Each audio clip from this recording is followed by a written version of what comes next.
You realize there are 1 billion Catholics in the world? Here in the United States, there are, what, over 64,000 Catholics. You realize how many of them are inactive? The percentage is as high as 20 to 25,000. There are what? Close to 19,000 parishes. And the average parish has 800 inactive members. How many belong to this parish? How many inactive ones here? Well, why is that? Why does it keep on going to Mass anymore? One of the reasons, at least that I hear over and over again as I travel around, is that they don't like what's going on in the church in their respective parish. They don't like the pastor, maybe, or they don't like the pastoral staff. Or one place I remember this, I was inviting this man to come back to this parish. And he says, "No, I'm not going to come back. The pastor painted the church doors red, and I don't like red." Another reason is because of the strong stand that the church is taking with regard to birth control, euthanasia, abortion, death penalty, stem cell research, and on and on. And a third reason is poor preaching. Poor preaching. This one pastor thought he was a good preacher. So, he was standing outside the church, and a lady came up to him and said to him, "Father, that was a warm homily." Warm homily? Never heard that before. So he went into the rectory, got out his dictionary, and the first definition of warm is not so hot.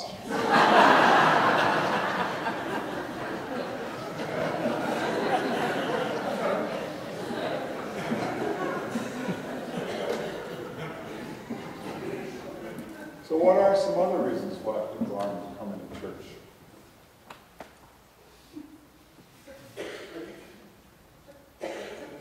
Too lazy? Too lazy, that's right. That's right. The football game too.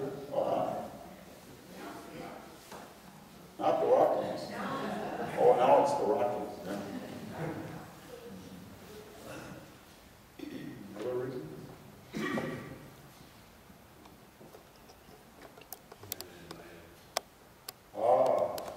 They have not been invited. And I think that's one of the crucial areas. We often shake our head and say, well, what can we do? And even if, they turn you down, what I believe is you still have to be able to reach out to them. That's so important. And the way we know that is because if you're really spirited people, like the Spirit came down on Gideon, it came down on Saul, it came down on David. And if there was ever a spirited person, it was Jesus. Remember when he went into the synagogue and they gave him the scroll of Isaiah. Of all the beautiful passages that you could find in Isaiah, this is the one he opened up. And he read it. He said, "The Spirit of the Lord is upon me. He has anointed me to bring glad tidings to the poor and to bring a year of salvation." There it is. That same Spirit has come down on us. That same Spirit has come down in our baptism, in our confirmation, to bring good news to others. And one of the signs that the Spirit is really working in your life is the fact that you are a joy-filled person. That's right. Chesterton once said, one of the signs, at least for him, of being a Christian was the fact of being joyful. And you know what shows it the most? Your face. That's right. And as someone once said, as you get older, you get the face you deserve. There's some truth in that.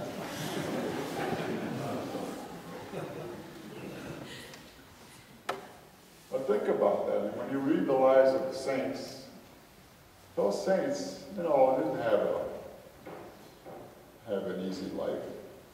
Francis of Assisi, for example, was a very joy-filled person, despite the fact that he had the sacred stigmata. And that, I think, is something there about joy and suffering, and how, what happens with regard to pain. Pain turns us in on ourselves.